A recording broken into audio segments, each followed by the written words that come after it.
আসসালামু আলাইকুম। আজ আমি আবার একটু আমার পরিবার নিয়েই আলাপ করব। আজ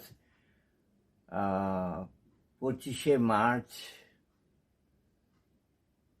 2026। মার্চ আসলেই কেন যেন 1971-এর কথা মনে পড়ে যায়। যাক, এখন যে যুদ্ধ চলছে ওই এলাকায়, পারস্য উপমহাদেশ থেকে আমার আমার এই যে রাজধান, উনি এসেছিলেন 1700 কোনো একটা সালে।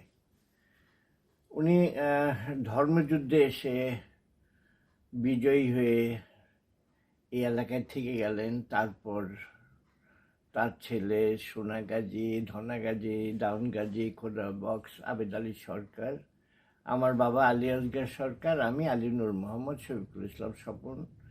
আমার জন্ম 1953। আমার ছেলে 1994 সালে জন্ম।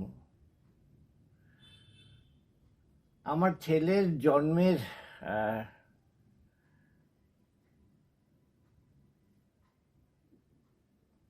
কিছুদিন পরে, এক কথায় নভেম্বরের 14 নভেম্বর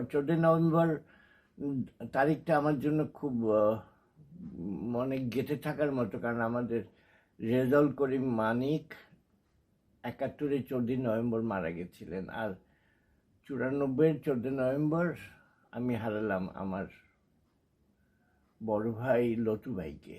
লতু ভাই আমার ফুয়াতো ভাই, কিন্তু বড় ভাইয়ের চেয়ে বেশি ছিলেন। ছোটবেলা থেকে ওনার সঙ্গে অনেক স্মৃতি।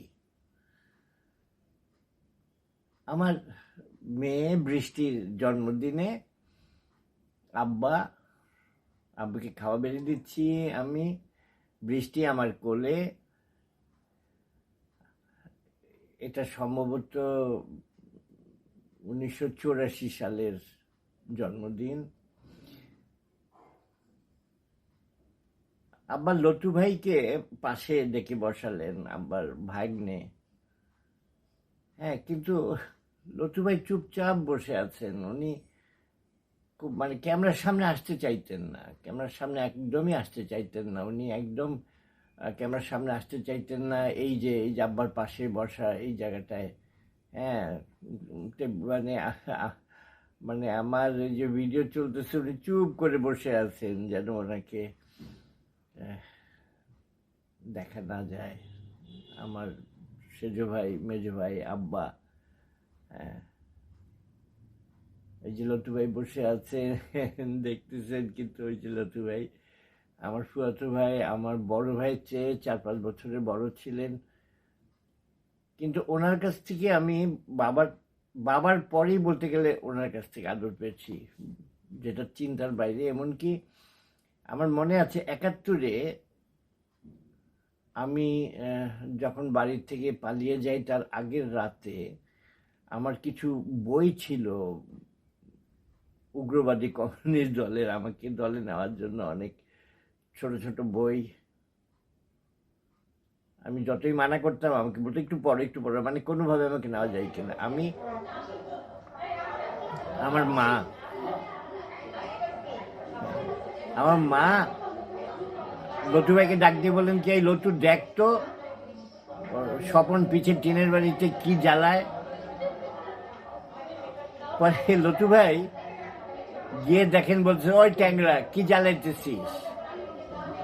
আমি বললাম যে লতু ভাই আমি দেখেন কি জ্বালাই। তো উনি দেখে বললেন যে জ্বালা জ্বালা, মানে উনিও আমাকে সাহায্য করলেন বলতে গেলে। হ্যাঁ, উনি আমাকে সাহায্য করলেন। আম্মাকে এসে বললেন যে আপনার ছেলে আপনার বাপের কাজ করতেছে, কারণ এগুলি বাসায় থাকলে যে কোনো সময় একটা অঘটন ঘটতে পারে। এটা পাহাড়পুরে আমার আব্বা, দাদি, আমার চাচা, লতু ভাইয়ের আব্বা, ফুফা, হ্যাঁ, তো ওনাদের বাড়ি ধামতি। আমাদের পূর্বপুরুষরা কিন্তু এসে পদ্মা বাজার ওই এলাকায়, তারপরে ধামতি, এই ধামতিতে ফুফুর বিয়ে দেয়। আব্বারা ওই ফুফু এখানে ছবিতে নেই, উনি অনেক আগেই মারা গেছেন। আব্বা, এখানে আব্বা, জলফু চাচা, ফুফা আর আমরা বাকি ভাইরা। ইনি খুশি আপা, লটু ভাইয়ের একমাত্র বোন।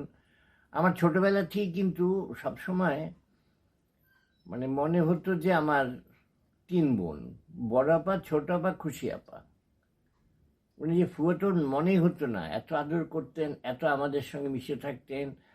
আর লটু ভাই তো আছেনই, একেবারে বাজার সদাই থেকে আরম্ভ করে কোনো কিছু বাদ যেত না, এটা খুশি আপার বিয়েতে। হ্যাঁ, আম্মা, এই যে ফুফু, রঞ্জীবের ফুফু, আহ, সবাই শিরিল উৎফর মা বললেই চেনে। লটুয়ের পাশে বাড়িতে ছিল। এই আবার পাহাড়পুরের ছবি। এখানে আব্বা হজে যাচ্ছেন, লটু ভাই, এই যে এখানে লটু ভাই মারা গেছেন, বড় ভাই মারা গেছেন, আব্বা মারা গেছেন, দুলা ভাই মারা গেছেন। এটা আমার ছোট বোন চন্দন।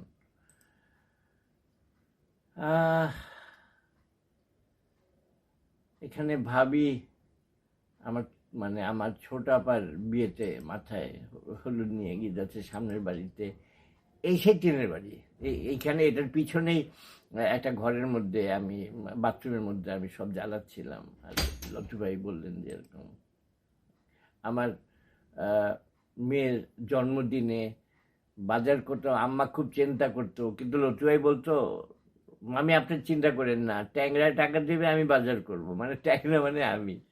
হ্যাঁ, আপনি চিন্তা করেন না। বাস লটু ভাই সমস্ত বাজার সদাই করে দিতেন। এমনকি মনে আছে ছোটবেলায়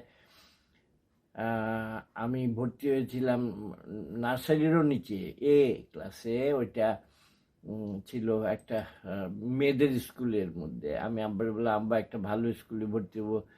লটু ভাই বললেন যে মামা আপনি চিন্তা করেন না, আমি ওরে সাইকেল দিয়ে নিয়ে যাবো, আসবো, আপনি ওরে ভর্তি করেন। একটা ভালো একটা স্কুলে আব্বা ভর্তি করে দিয়েছিলেন, এবং ওইখানে আমাকে পরীক্ষা নিয়ে স্ট্যান্ডার্ড 2-তে ভর্তি করেছিল, এবং আমি ক্রমেই ভালো করছিলাম। যাই হোক, কিন্তু লটু ভাই নিয়ে যেতেন। লটু ভাইয়ের বউ ভাবি আমার বড় মেয়ের মাথার চুল কেটে দিচ্ছে, মাথার চুল কেটে দিচ্ছে ভাবি। হ্যাঁ ভাবি, এই যে লটু ভাই সহজে ছবি তুলতেন না, কিন্তু এখানে আমার ছোট বোন বিদেশে যাচ্ছে এবং লটু ভাই মাথায় হাত দিয়ে দোয়া করে দিচ্ছেন। এই ছিল সত্যিকার অর্থে মাথায় হাত ছিল আমাদের ওনার। ভাবির কোলে ভাবির একটা বাচ্চা, ভাবির কোলে বাচ্চা, এটা আমার জীবন সঙ্গী। তারপরে ভাবি ভাবি ভাবি সবাই, এটা খুশি আবার বিয়ে। এই যে লটু ভাই আছেন, দারোগা নানা, সামনে রিটার্ন নানা, আব্বা। হ্যাঁ, খুশি আবার বিয়েতে ওই যে ওয়ালে লেখা, এটা সম্ভবত 69 সালেই, এবং আন্দোলন তখন চরমে। খুশি আবার বিয়েতে, খুশি আবার বিয়েতে, খুশি আবার বিয়েতে, খুশি আপার বিয়েতে, বড় আপা, রিনা আপা, খুশি আপা, আমার তোলা খুশি আপা, লটু ভাই, পুরো পরিবার নিয়ে খুশি আপার জামাই সবাই আছে। লটু ভাইয়ের বড় মেয়ে, আমার আদরের ভাগ্নি। এখানে একটা পারিবারিক অনুষ্ঠানে এক পাশে ভাবি বসা আছে, আমার মা, বড় আপা, খালাম্মা, নুরজান বাবু, পরিবারের সবাই, লটু ভাই, আমরা ভাই বোনদের মাঝখানে। লটু ভাই, আমার 2 বোন আর আমি সামনে। লটু ভাইয়ের ছবি তুলছি বড় ভাই, আমি আর মহিন ভাই জানলায় দিয়ে উকি দিয়ে আছি। হাজারো স্মৃতি। সবাই দোয়া করবেন যেন আমার এই প্রাণপ্রিয় ভাইটি সহ আমার আত্মীয় স্বজন যারা চলে গেছে সবাই যেন ভালো থাকে। সবার জন্য দোয়া করবেন। খোদা হাফেজ। জয় বাংলা।